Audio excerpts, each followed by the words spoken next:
तो ये बात रूबिका लियाकत को कहां से जानकारी हो गई कि भाजपा वाले दूसरा चेहरा लाने वाले हैं? अरे भाई हमारे भी तो सूत्र है। मोदी जी इतने बड़े नेता हैं, दम है तो बिहार में आकर कह दो ये बात कि हमारा चेहरा अभी नीतीश रहेंगे, 25 के बाद कौन होगा। ये आपकी पार्टी दिलजलों की पार्टी है। चलिए। तो दिलजले समझते हैं आप। ये चुनाव जेडीयू के लिए आप कैसे देख रहे हैं? खत्म। मुझे मालूम है 10 सीट आएगा, वो 10 एमएलए भाग जाएगा, उसको बीजेपी वाले या सत्ता में जो आएगा वो खरीद लेगा, फिर भी प्रशांत किशोर नहीं हिलने वाला। गांधी जयंती के शुभ अवसर पर पिछले साल प्रशांत किशोर जी ने बिहार के अंदर जन सूरज नामक पार्टी का निर्माण किया था और आज उन्हीं निर्माता के साथ जब रूबिका लियाकत जी की डिबेट होती है तो क्या हर्ष गोदी मीडिया का हो जाता है, देखने लायक है।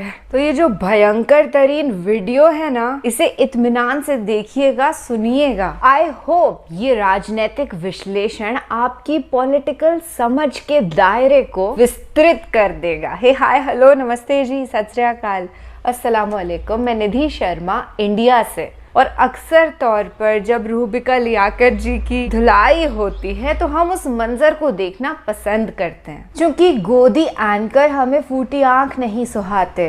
हम जो है 20 साल से एक चेहरा देख रहे हैं, वो बदलाव जिसका आप जिक्र कर रहे हैं ना, जिस तरफ इशारा कर रहे हैं, वो तो हर वोटर चाहता है ना, हर 5 साल में वो बदलाव चाहता है। लेकिन वो ये कह रहा है कि ऑप्शन क्या है। अगर 2010 एक मजबूत ऑप्शन से अगर आप 2010 में यहाँ आए होते तो लोग चाहते नहीं, अभी तो काम शुरू हुआ है, नीतीश को दोबारा मौका मिलना चाहिए।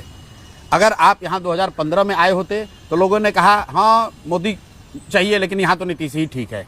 आज जो स्थिति है, लोग कह रहे नहीं, कुछ भी हो ये लोग जाने चाहिए। पर आप कैसे अलग हैं इन सबसे, मुझे ये बताइए। बता रहा हूँ, लोग ये तो आप भी मान रहे हैं कि लोग बदलाव चाहते हैं। अब लोगों के पास 2 विकल्प है, बदलाव चाहते हैं कि बदलाव सत्ता में कौन है, नीतीश और भाजपा है, तो हटेंगे तो ये।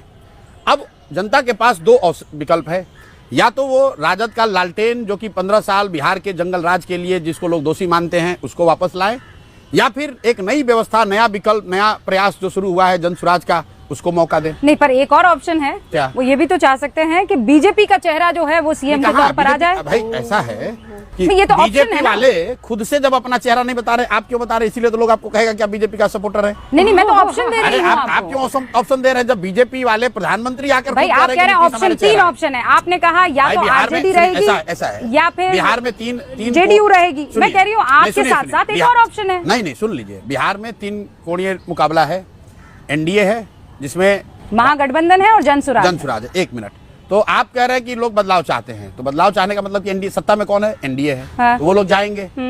अब जनता के पास बच गए 2 विकल्प, या तो भाई लालू का लालटेन, जंगल राज वाला लालटेन चुन लो, या प्रशांत किशोर और करोड़ों लोग के द्वारा, लाखों लोगों के द्वारा मिलकर बनाया हुआ जनसुराज के साथ चल लो। लोगों को तो बस इतना ही निर्णय करना बाकी अगले 2 महीने में। पर ये तो आप नीतीश जा रहे हैं। नहीं, मैं नहीं कह रहा हूँ। बदलाव सीएम के तौर पर भी तो हो सकता है। कैसे जबकि अच्छा, सारे लोग ये कह रहे हैं कि उनकी तबीयत जो है वो खराब है। चलिए आपकी बात स्वास्थ्य उनका ठीक नहीं है। आप ये कह रहे हैं कि लोग ये कहेंगे कि एनडीए रहे, सीएम बदल दो, एक नया चेहरा, एक विकल्प। चलिए, तो ये बात जदयू वाले तो नहीं कह रहे हैं, ये बात भाजपा ना बीजेपी कह रही है, ना जदयू कह रही है, भाजपा वाले नहीं कह रहे हैं, कोई नहीं कह रहा है, लोजपा के चिराग पासवान नहीं कह रहे हैं, मांझी जी नहीं कह रहे हैं। तो ये बात रूबिका लियाकत को कहां से जानकारी हो गई कि भाजपा वाले दूसरा चेहरा लाने वाले हैं? अरे भाई हमारे भी तो सूत्र है ना। तो सूत्र प्रशांत किशोर जी, आपस में जो चर्चा होती है उस चर्चा में 3-3 4-4 ऑप्शन आते हैं, तो ये एक और ऑप्शन है। ठीक बात है, तो हमने तो कैमरे पर कहा, अब दोहरा देता हूं कि अगर बीजेपी में दम है, भाई बीजेपी तो देश की सत्ताधारी पार्टी है, मोदी जी इतने बड़े नेता हैं, दम है तो बिहार में आकर कह दो ये बात कि हमारा चेहरा अभी नीतीश रहेंगे, 25 के बाद कौन होगा। अमित शाह जी का अभी कोई इंटरव्यू आया है, उन्होंने कहा अभी नीतीश जी के चेहरे पर ही चुनाव लड़ा जाएगा, 25 के बाद हम लोग तय करेंगे। भाई नाम बताओ, है दम तो नाम बताओ कि कौन होगा बीजेपी से। आप ये लिख के रख लीजिए, बिहार में बीजेपी की ना ताकत है ना तैयारी है कि वो चुनाव लड़ सकें और मुख्यमंत्री का चेहरा तय कर। अभी आपने सुना कि तेजस्वी यादव ने वहां वक्फ को लेकर जो बयान दिया, वक्फ कानून को लेकर जी, तब प्रशांत किशोर ने पुरजोर तरीके से कहा कि जो हमारे संविधान निर्माताओं ने तय किया हुआ है उस हिसाब से सबकी रायशुमारी करके किसी तरह का कोई बदलाव करना चाहिए। अब लोग ये समझ नहीं पा रहे हैं कि प्रशांत किशोर की आइडियोलॉजी क्या है। प्रशांत किशोर क्या मतलब किस तरफ खेल रहे हैं प्रशांत? ऐसा है, वक्फ बिल को लेकर प्रशांत किशोर, जनसुराज ने पहले दिन से कहा है कि हम लोग इसके विरोध में हैं। विरोध में क्यों है ये भी वजह बताई, इसलिए नहीं कि वक्फ बिल अच्छा है, खराब है, मुसलमानों के हित में है, विरोध में, वो हमारा बहस का विषय हो सकता है। क्यों नहीं वक्फ बिल पास होना चाहिए था? क्योंकि जो मैंने आपने जो बात बताई कि मेरा ऐसा मानना है, जनसुराज का ऐसा मानना है कि जिन बातों को लेकर इस देश की नींव रखी गई, जो इस देश के फाउंडिंग फादर्स थे, संविधान में जो बेसिक प्रावधान किए गए, जिन वर्गों को भारत के इस संघ से जोड़ने के लिए जो वादे किए गए, अगर उसमें कुछ आप आमूलचूल परिवर्तन कर रहे हैं तो निश्चित तौर पर जो वर्ग उससे प्रभावित हो रहा है उसको आपको कॉन्फिडेंस में लेना है। ये बात जितना ही मुसलमानों के लिए है उतनी ही किसानों के लिए भी है। किसानों के लिए एक नए कानून का प्रावधान मोदी जी ने करने की कोशिश की, किसानों को बात नहीं समझ में आई तो कानून का विरोध भी हुआ, कानून को वापस भी लेना पड़ा। तो बात मुसलमान की नहीं है।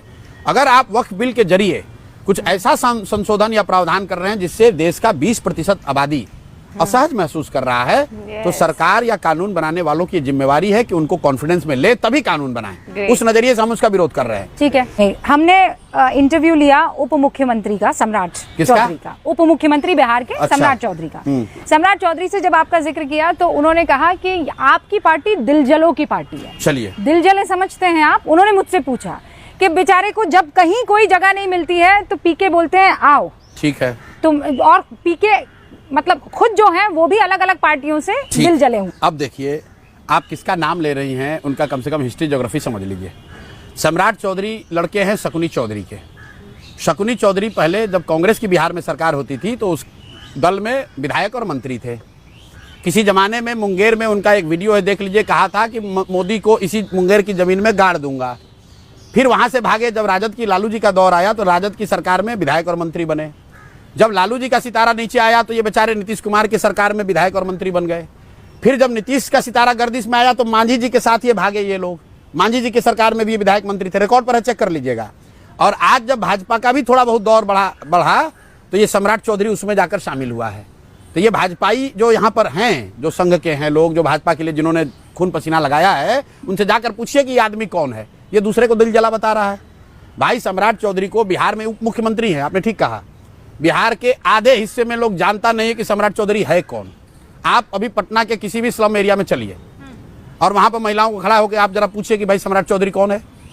जो लोग जानता नहीं कि सम्राट चौधरी कौन है, वो आदमी स्टेटमेंट दे रहा है दूसरे पर आपकी पार्टी दिलजलों की पार्टी है कि नहीं? अरे भाई, जिनको जहाँ जगह नहीं मिलती है वो आपकी पार्टी में जगह पाते हैं कि नहीं? हम लोग की पार्टी दिलजलों की पार्टी है। हम लोग का दिल जला हुआ है कि हम लोग का बिहार, हम लोग के बच्चे मजदूरी करने के लिए गुजरात जा रहे हैं और हम लोग जैसे पढ़े लिखे व्यक्ति यहाँ हैं, सारी क्षमता वाले, फिर भी बिहार की ये दुर्दशा है। इसलिए हम लोग का दिल जल रहा है। दिल इसलिए जल रहा है कि बिहार आज सबसे देश का गरीब और पिछड़ा राज्य है। दिल इसलिए जल रहा है कि लोग बिहारी को बिहारी कह के बाहर अपमानित करते हैं। बिल्कुल दिलजलों की पार्टी है, दिलजलों की पार्टी है, लेकिन इसलिए है कि बिहार की दुर्दशा से हम लोग का दिल जल रहा है। क्या बात। तो आप पलायन को सबसे बड़ा मुद्दा है, मैंने बनाया है और आपको दावे के साथ कह रहा हूं कि बिहार में इससे बड़ा मुद्दा कुछ भी नहीं है, क्योंकि कोई ऐसा परिवार नहीं है जो पलायन से के दर से पीड़ित नहीं है। गरीब का बच्चा मजदूरी करने जा रहा है। कई लोगों को लगता है पलायन तो गरीब आदमी करता है। अरे नहीं, गरीब का बच्चा तो पलायन कर ही रहा है मजदूरी करने के लिए। जो मध्यम वर्गीय परिवार है उनके बच्चे भी पढ़ने के लिए बाहर जा रहे हैं। जो अच्छे घर के लोग हैं वो भी इलाज के लिए बाहर जा रहे हैं, नौकरी के लिए बाहर जा रहे हैं, बिजनेस के लिए बाहर जा रहे हैं। कौन ऐसा परिवार है बिहार में जहाँ से लोग पलायन नहीं कर रहे हैं? आप सुनिए, वो केवल बिहार में थोड़ी नहीं, बिहार में सबसे ज्यादा है ना। वहाँ केरल का भी तो बच्चा दिल्ली पढ़ने आता है ना, इलाज करवाने आता है ना। अलग अलग राज्यों के लोग जाते हैं, बेहतर सुविधाओं। किसने आपको कह दिया? नहीं, आप दिल्ली यूनिवर्सिटी का आंकड़ा निकालिए और उसमें देखिए कि उसमें केरल के बच्चे कितने हैं और बिहार के बच्चे कितने हैं। आप कह रहे हैं परसेंटेज बिहार का ज्यादा है। आप एम्स का आंकड़ा निकालिए और देखिए कि वहां इलाज कराने वाले केरल, तमिलनाडु के कितने हैं और बिहार के कितने हैं। अरे आप कल अभी हैदराबाद में दुर्घटना घटी है, मैंने ट्वीट किया था 2 साल पहले। हादसा कहीं भी हो, हताहत होने वाला बिहार का बच्चा है। फैक्ट्री में बम फटा है हैदराबाद में, लेकिन शोक मन रहा है बिहार में, लोगों का दिल जल रहा है बिहार में, क्योंकि बिहार के बच्चे वहां मारे गए हैं। उसमें कोई दूसरा नहीं। कश्मीर में गोली चलती है, बिहार के बच्चे मरते हैं। कहीं टनल में उत्तराखंड में लोग फंसते हैं, बिहार का परिवार उसमें फंसता है। कोविड हुआ, उसमें बिहार के बच्चे पैदल चल के आए, और आप कह रहे हैं कि केरल और बिहार में पलायन की स्थिति बराबर है। तो पलायन आपका सबसे बड़ा मुद्दा है? सबसे बड़ा मुद्दा, और इतना बड़ा मुद्दा है कि डर के मारे ये सब ढोंगी जितने हैं, सम्राट चौधरी जैसे बेवकूफ लोग, ये सब अब कह रहा है। सम्राट चौधरी अभी कहा उस आदमी ने कि अगले 5 साल में हम लोग पलायन जितने लोग गए हैं उसको वापस लाएंगे। मैं फिर आपको बता रहा हूं, आप अपने रिसर्च टीम को बोलिए, सम्राट चौधरी ने ये अपने फेसबुक पर एक जगह डाला है, उसके नीचे जितने कमेंट आए हैं, कम से कम 6000 कमेंट, हर कमेंट में लोग उस आदमी को गाली ही दे रहे हैं। अरे भाई, तुम 20 साल से सत्ता में हो, अब कह रहे हो कि 5 वर्ष में पलायन को रिवर्स करेंगे। तुमको 20 वर्ष तो तुमको ध्यान आया नहीं।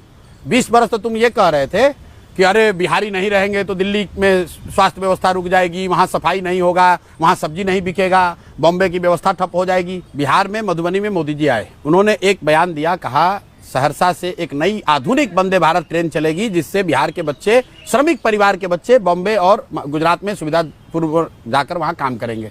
ये बताइए कितनी दुर्भाग्य की बात है। लोग यहाँ ताली बजा रहे हैं, अखबारों ने लिखा मोदी की नई सौगात 2 नए वंदे भारत ट्रेन। प्रशांत किशोर और जनसुराज पहले लोग हैं जिन्होंने कहा कि नहीं, हम लोग इसका विरोध करते हैं, हमें ऐसी वंदे भारत ट्रेन नहीं चाहिए जिसमें बिहार के बच्चे बोड़ा की तरह कुचाकर, जानवर की तरह बैठकर महाराष्ट्र और गुजरात में नौकरी मजदूरी करने जाएं। अरे भाई, मोदी जी को ये ना बताना है कि बिहार में फैक्ट्री कब लगेगी।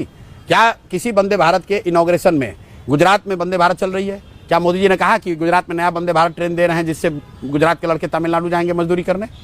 आप बिहार के लिए क्यों कहते हैं ये बात? ये सम्राट चौधरी क्या कहेंगे? इनकी क्या औकात है? ये लोग 20 वर्ष से ये कहते रहे कि बाहर जाके काम करना बिहारियों का काम करने वाला होना बताता है। ये हमने कहा है कि नहीं, ये बिल्कुल गलत है, ये रुकना चाहिए, किसी भी हालत में हम लोग के बच्चे बाहर नहीं जाने चाहिए। अब ये रुकेगा कैसे? आपके पास क्या ब्लूप्रिंट है? आप तो कहते हैं कि यहाँ इंडस्ट्रीज लग जाएगी, थोड़ी उससे पलायन रुक जाएगा। आपने सुना ही नहीं मेरी बात? वो सुनिए, हम लोग तो कह रहे हैं कि इंडस्ट्री से पलायन नहीं रुकेगा। हाँ, वही तो मैं कह रहा हूँ, बिल्कुल नहीं रुकेगा। इंडस्ट्री से पलायन रुकना होता तो कब का रुक गया होता? क्योंकि यहाँ पहले आजादी के बाद तो थे, यहाँ पर 30 से ज्यादा शुगर मिल थे। हाँ। इंडस्ट्री से पलायन नहीं रुकेगा। पलायन यहाँ रुकेगा जब यहाँ शिक्षा होगा, लोगों के हाथ में स्वरोजगार के लिए पूंजी होगा। जिस दिन पूंजी का पलायन रुकेगा उस दिन बुद्धि का पलायन रुकेगा। जब बुद्धि और पूंजी का पलायन रुकेगा तो श्रम का पलायन अपने आप रुक जाएगा। बिहार में किसी माई के लाल का हिम्मत है कि कह सकता है कि वो प्रशांत किशोर को पैसा देगा? हमको पैसा देने वाला यहाँ कौन पैदा हुआ है? कोई, मैं आपको डंके की चोट पर कह रहा हूँ कि किसी को ये कोई भी नहीं कह सकता है कि प्रशांत किशोर का ईमान खरीदने भर किसी के पास पैसा हो बिहार में, ये किसी की ताकत नहीं है। तो पैसा कहाँ से आ रहा है? प्रशांत किशोर को आ रहा है, सरस्वती की कृपा से आ रहा है। बुद्धि का खाते वकील के पास पैसा कहाँ से आता है? वकील वकालत करता है, पैसा आता है। ये सब खाली साहब का पैसा डॉक्टर का, बिल्कुल, डॉक्टर का पैसा कहाँ से आता है? डॉक्टर साहब आपका इलाज करते हैं, आपको आप पैसा उनको देते हैं। हाँ। हम जो काम करते हैं उसके लिए लोग हमारी मदद करते हैं।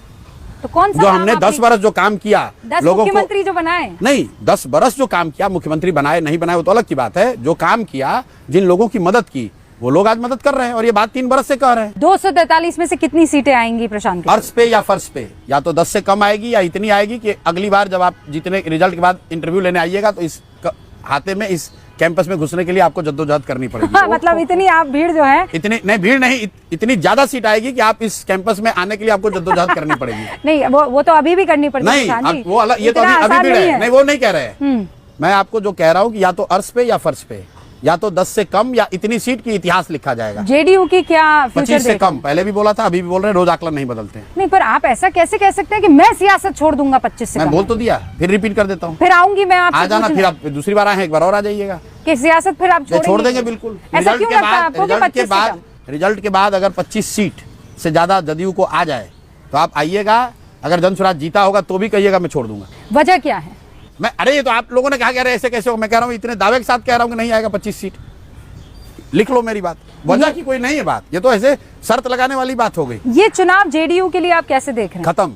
अभी आप देखिए, किसी ने कल पूछा, बोला कि जदयू के कार्यालय पर मोदी जी का फोटो लगा हुआ। हाँ, सही है। तो ये दिखाता है जो प्रशांत किशोर कह रहे हैं कि ये नीतीश कुमार के राजनीति का अंतिम दौर चल रहा है। चुनाव के बाद न नीतीश कुमार रहेंगे न जदयू रहेगा। अच्छा, कल लालू जी ने चाहा कि प्रशांत किशोर हमारे साथ आ जाए। नहीं जा सकते, हम तो उनके खिलाफ खड़े हैं।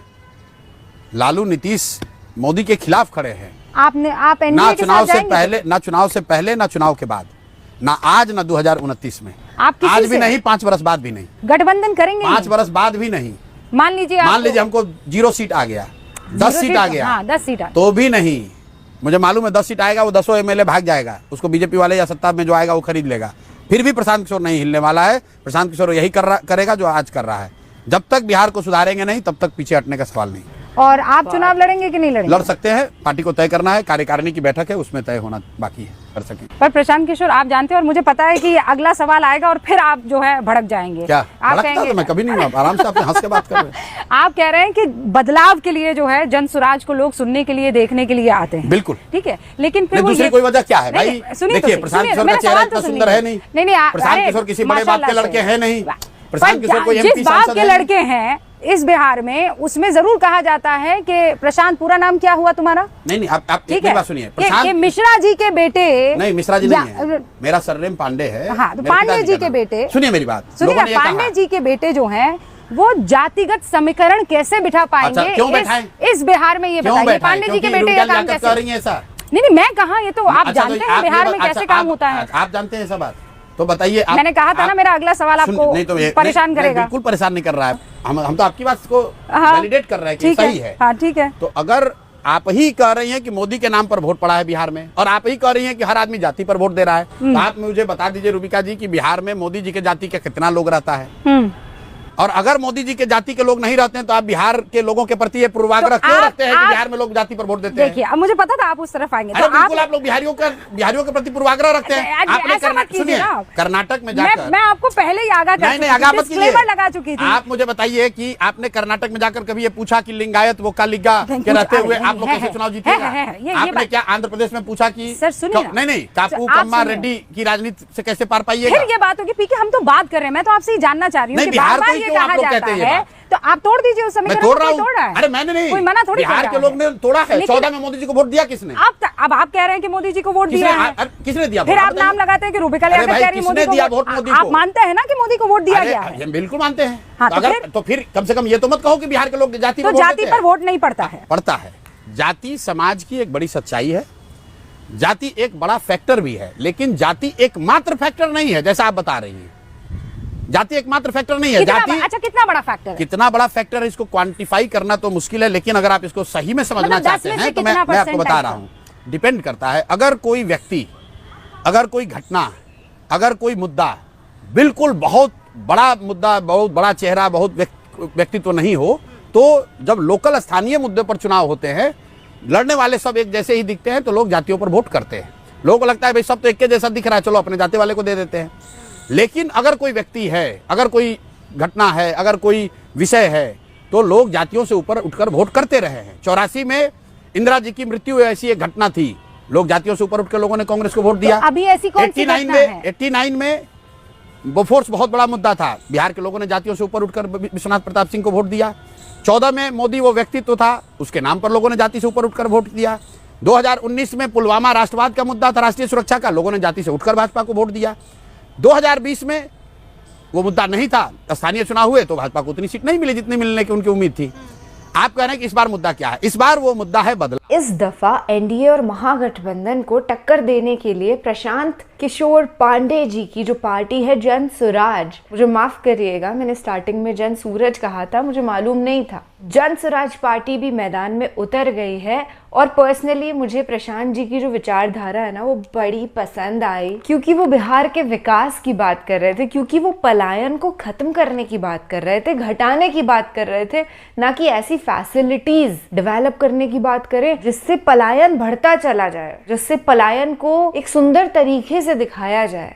हम राजस्थानी हैं और यहाँ पर भी बड़ी संख्या में बिहारी जो हैं वो आते हैं काम करने के लिए। इसी तरीके से देश के विभिन्न स्टेट्स के अंदर बिहार से लोग पहुंचते हैं काम की तलाश में। अगर यही काम उन्हें बिहार के अंदर मिल जाए, अगर इतने एजुकेटेड वो हो जाएं, तो उनको बाहर जॉब्स नहीं ढूंढनी पड़ेंगी, वो खुद के रोजगार की व्यवस्था कर लेंगे अपने ही स्टेट में। बड़ा दुखद होता है जब आपके घर से बच्चा जो है दूर जाकर के नौकरी करता है ताकि फाइनेंशियली यहाँ पर आप स्ट्रांग हो सके। उस बच्चे का जीवन कहीं दूर बीतता है और जब कभी बच्चा लौट नहीं पाता ना, तो परिजन खून के आंसू रोते हैं। आई रियली होप कि ऐसा ना हो और ये जो बढ़ता हुआ पलायन है ये घटता हुआ पलायन में ट्रांसफॉर्म हो जाए। ऑल्सो रूबिका लियाकत जी को बीजेपी की चमचागिरी करने के लिए क्या लताड़ा गया है आज। इनफैक्ट वक्फ पर भी प्रशांत जी ने बड़े ही अच्छे विचार व्यक्त करे। जब हमारे देश की 20% आबादी को असहज महसूस हो रहा है,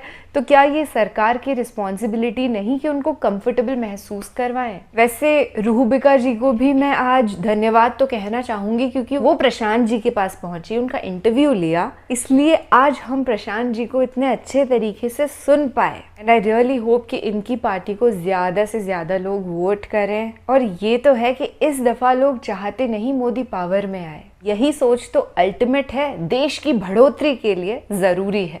फिलहाल के लिए मुझे दीजिए इजाजत। ख्याल रखिएगा अपना और अपने सभी घर वालों का। खुश रहिएगा, जिंदाबाद रहिएगा, सच के साथ रहिएगा। शब्बा खैर, शुभ रात्रि, अल्लाह हाफिज।